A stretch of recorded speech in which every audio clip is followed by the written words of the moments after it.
Merci. Alors, je prendrai la parole ce soir par rapport à la rentrée scolaire 2023, même si Madame Fell est partie, c'est dommage. Depuis plus de 2 semaines, vous l'avez vu, le gouvernement a lancé une campagne de lutte contre l'inceste et les violences sexuelles faites aux mineurs. 20 ans que le gouvernement n'avait rien effectué à destination du grand public sur un fléau qui concerne l'ensemble de notre société. Les violences intrafamiliales ne relèvent pas de la sphère privée, mais concernent l'ensemble de notre société. Dans une classe, ce sont 2 à 3 enfants qui sont concernés par les violences intrafamiliales. L'école est le lieu où l'enfant sera obligatoirement sans sa famille. C'est donc le seul lieu dans lequel, quand on vit dans une famille incestueuse, on peut entendre que des situations ne sont pas normales, comme le croient tant d'enfants victimes. Il est urgent d'agir. Nous savons qu'une victime met en moyenne 7 années pour dénoncer les faits. Lorsque nous savons les dommages sur le développement de l'enfant et les séquelles qu'il pourra en subir toute sa vie. Chaque année, ce sont 160 000 enfants qui sont victimes de violences intrafamiliales. 1 Français sur 10 aurait subi des violences sexuelles dans son enfance, soit 5,5 millions d'adultes.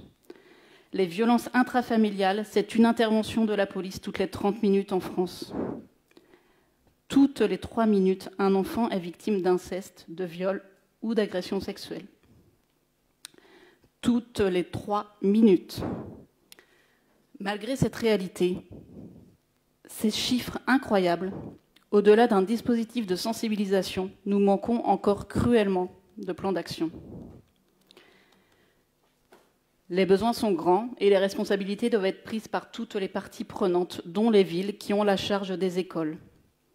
À travers la mise en place des temps d'activité périscolaires, la ville d'Angers doit s'engager dans cette démarche.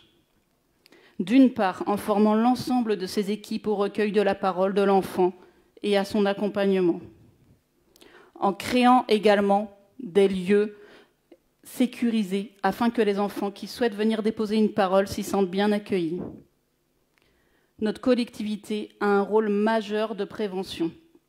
Ces dernières années, un grand nombre d'outils ont été mis à disposition afin de pouvoir accompagner les professionnels sur ce sujet, afin de susciter les échanges auprès des enfants. Des outils et des recommandations ont notamment été régulièrement publiés par la Ciivise depuis sa création en 2021.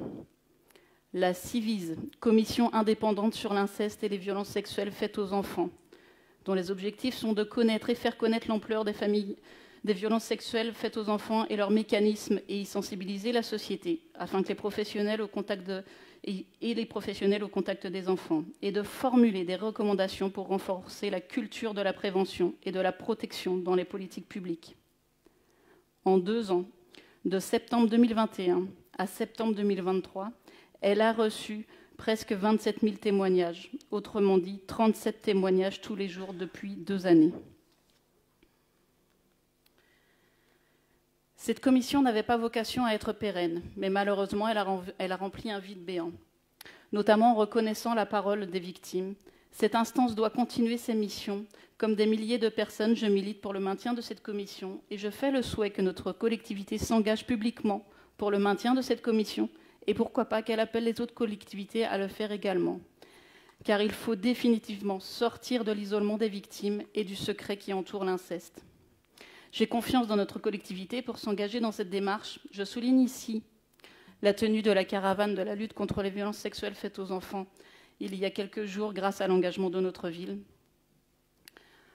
Enfin, je ne peux pas terminer mes propos sans marquer un soutien auprès de Sophie, mère de famille, qui vient d'être incarcérée car elle tente de protéger Iris, d'un père accusé de viol par ses 3 autres enfants.